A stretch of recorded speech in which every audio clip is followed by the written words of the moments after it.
Imagine a universe beneath our daily reality where the rules of common sense vanish.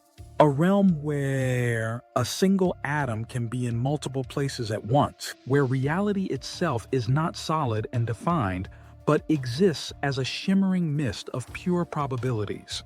This is quantum mechanics.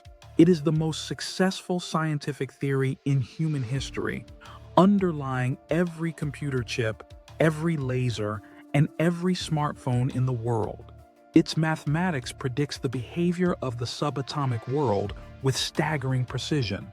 Yet this triumphant theory hides a paradox at its very heart, a mystery so profound that, after 100 years, it still divides the world's greatest physicists.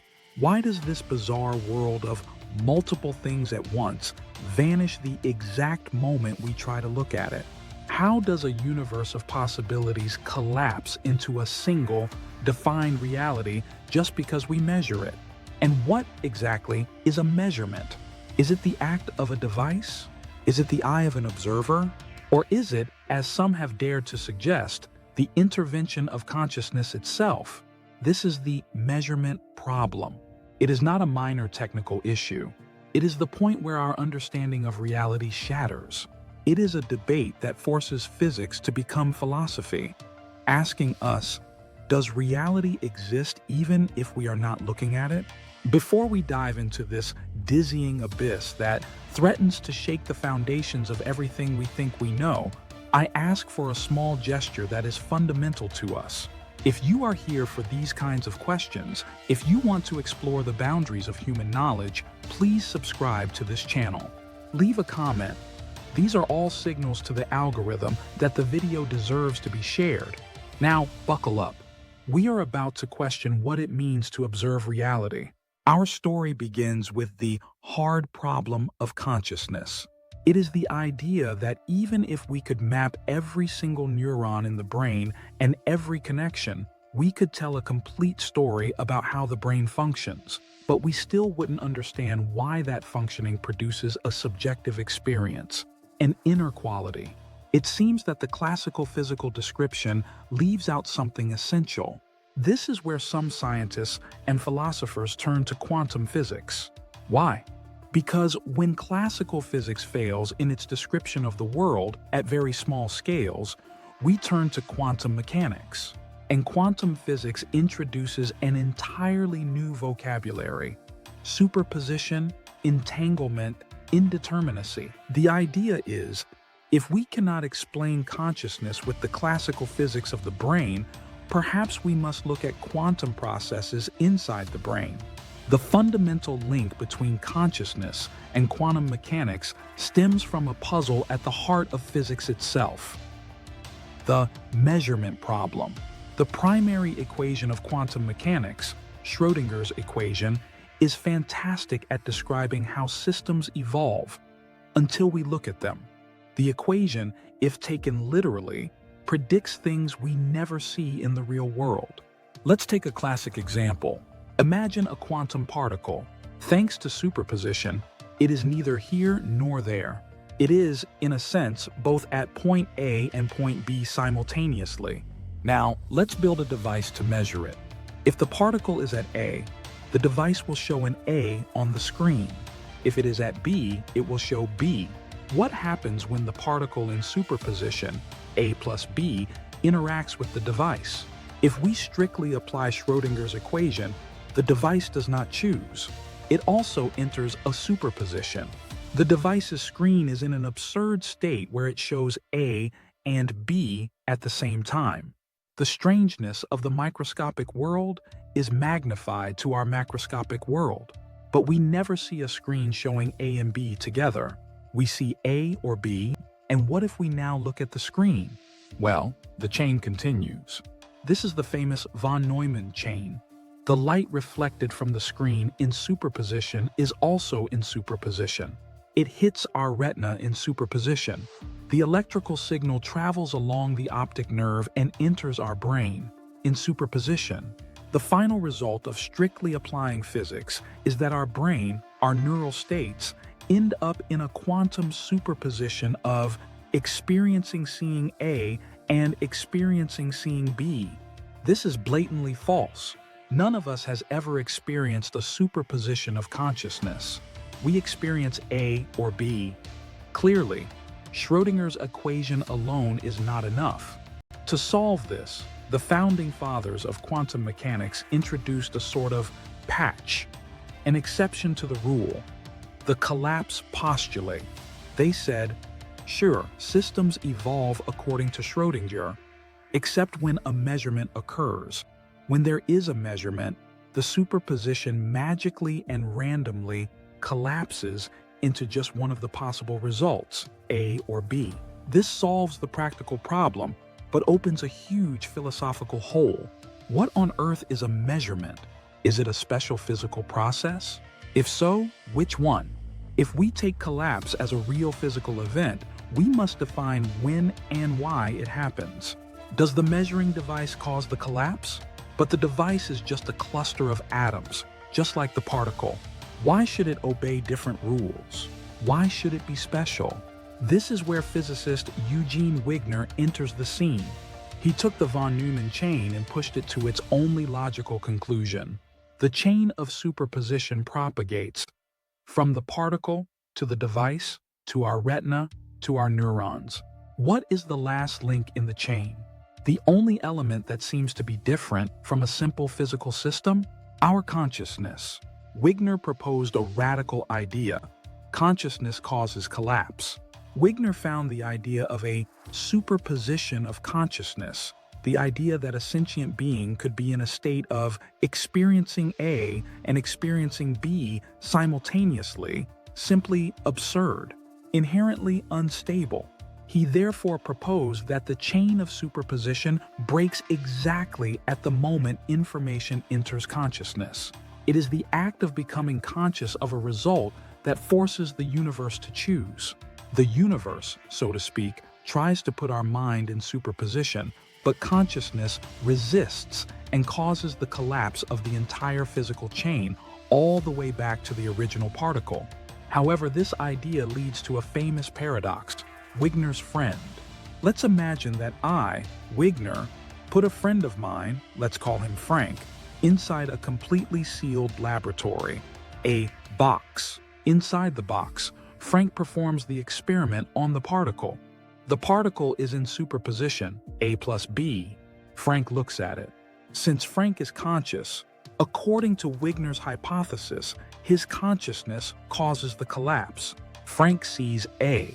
For him, reality has chosen. But I, Wigner, am outside the sealed box. I haven't spoken to Frank yet. From my external point of view, the entire content of the box, particle plus device plus Frank, is just a large physical system.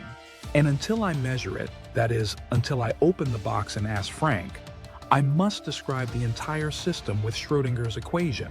For me, Wigner, my friend Frank, is now in a gigantic quantum superposition of Frank having seen A and Frank having seen B. We have a fundamental contradiction. For Frank, inside the box, the collapse has already happened. He saw A. For me, outside the box, the collapse has not happened. Frank is in superposition. Who is right? Wigner himself concluded that, since his friend is conscious, the collapse must have occurred inside the box. But this view has never been very popular in physics. The main reason? It replaces a vague term, measurement, with a term that is perhaps even vaguer and more problematic, consciousness. It doesn't seem like much of a step forward. But then, what is the alternative? If consciousness doesn't cause the collapse, how do we solve the Wigner's friend paradox? Enter Hugh Everett, a student of Wigner himself. Everett proposed the most elegant, radical, and shocking solution of all. There is no collapse. Schrödinger's equation is always right. Everything that can happen does happen. How does this solve the paradox?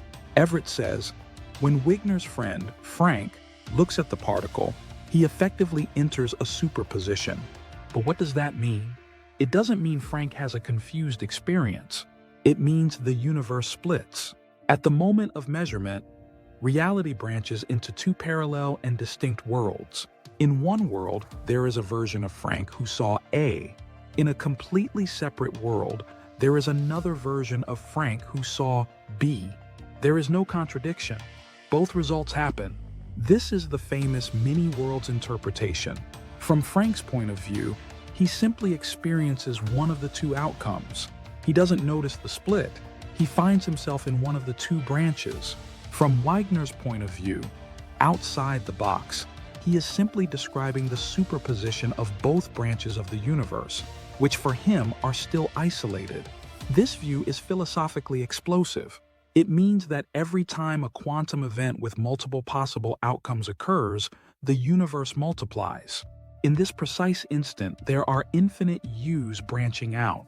There is a universe where you close this video after a minute, a universe where you are drinking coffee, a universe where you never clicked. The mini-worlds interpretation is surprisingly popular among theoretical physicists looking for a realist description of the universe, because it eliminates the need for that collapse postulate, which seems so arbitrary. But, like any theory, it has a huge philosophical problem. If mini-worlds are true, what does probability mean? Quantum mechanics doesn't just tell us what can happen, but with what probability. The Born rule allows us to calculate, for example, that an experiment has a 75% chance of yielding A and a 25% chance of yielding B. But if, according to Everett, both outcomes happen always and anyway in different branches, what on earth does 75% mean? If we prepare the experiment with 50-50, the universe splits into an A branch and a B branch. If we prepare it with 75-25, the universe splits into an A branch and a B branch. The final result looks identical.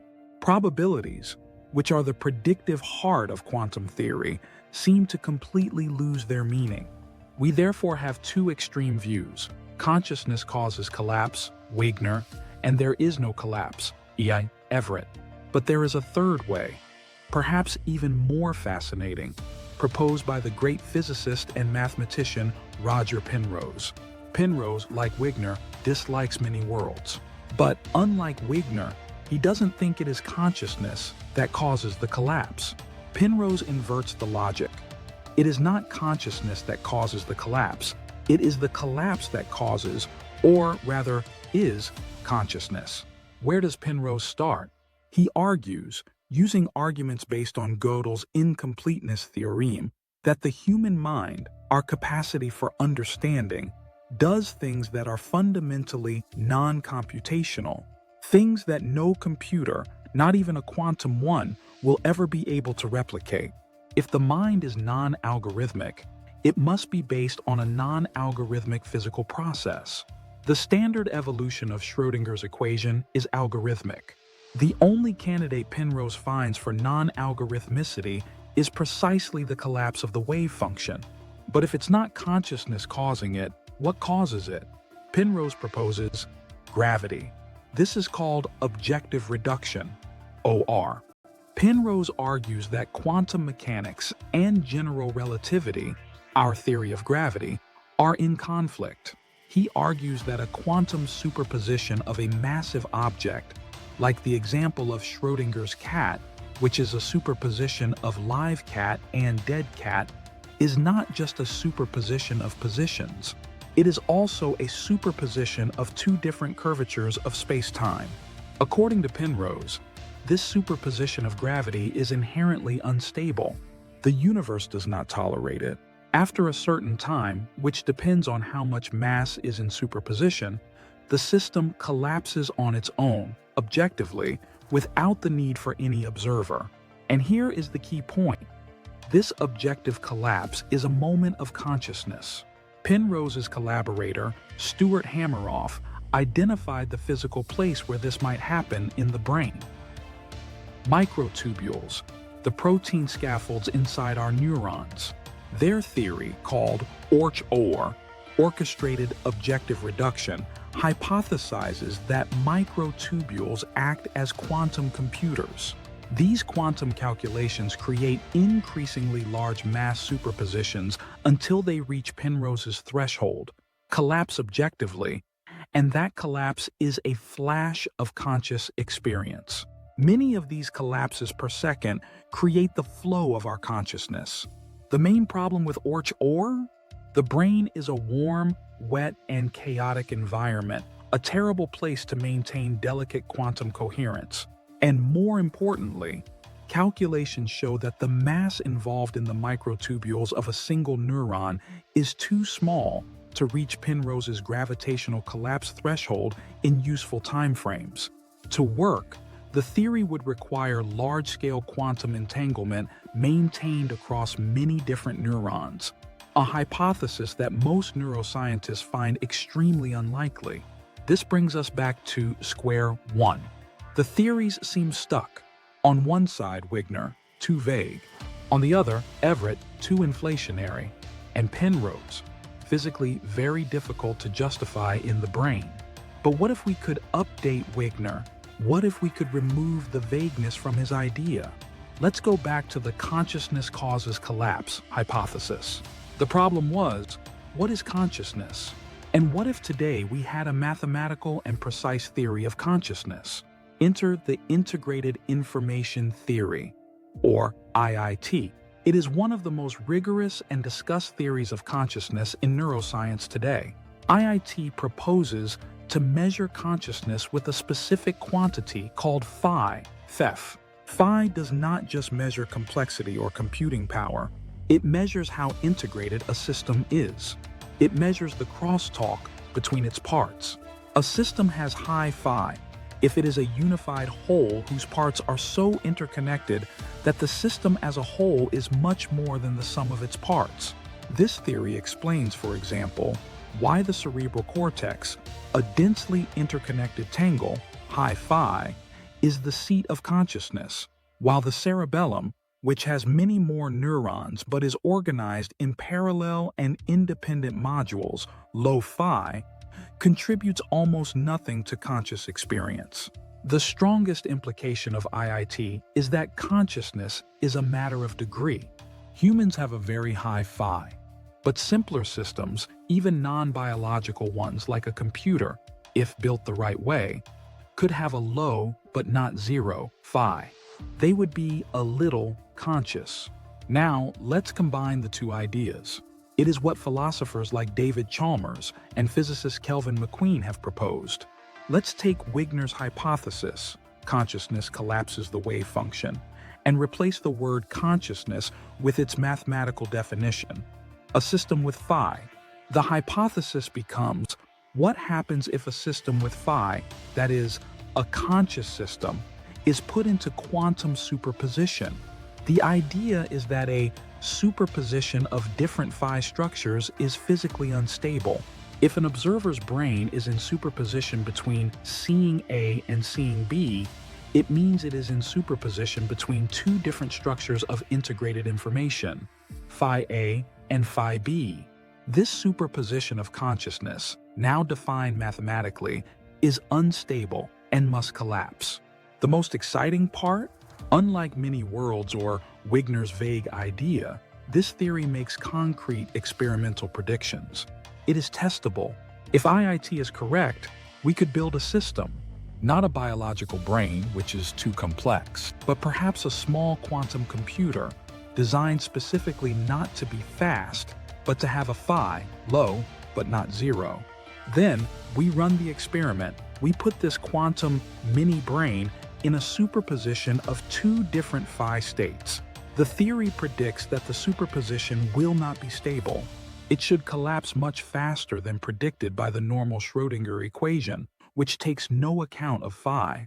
If we did this experiment and saw an anomalous collapse that depends on the system's integrated information structure, we would have the first experimental proof that consciousness, or at least integrated information, actively influences fundamental physics. This theory effectively predicts the failure of large-scale universal quantum computers. Because if a quantum computer became complex enough to have significant phi, it would become conscious, and its own consciousness would prevent it from maintaining the superpositions necessary for its calculations. It would collapse on its own. Naturally, there are other variations. There are those, like Federico Faggin, the inventor of the microprocessor, who are developing a fascinating theory. Faggin hypothesizes that consciousness is a pure quantum state, and that the privacy of our experience, the fact that I cannot know what it is like to be you, is a direct consequence of a fundamental law of physics, the no-cloning theorem. In classical physics, information is public and easy to copy, but in quantum mechanics, it is impossible to create a perfect copy of an unknown quantum state without destroying the original. Faggin suggests that your subjective experience is a quantum state and nature does not allow me to copy it into my brain. Of course, this opens another problem. How do you access your own consciousness? How do you store it in memory? Wouldn't this require some sort of internal cloning? As you can see, every answer opens 10 new questions. Where does this leave us? It forces us to question the fundamental nature of reality. If many worlds are true, then space and time are not a single stage, but a tree branching infinitely at every instant.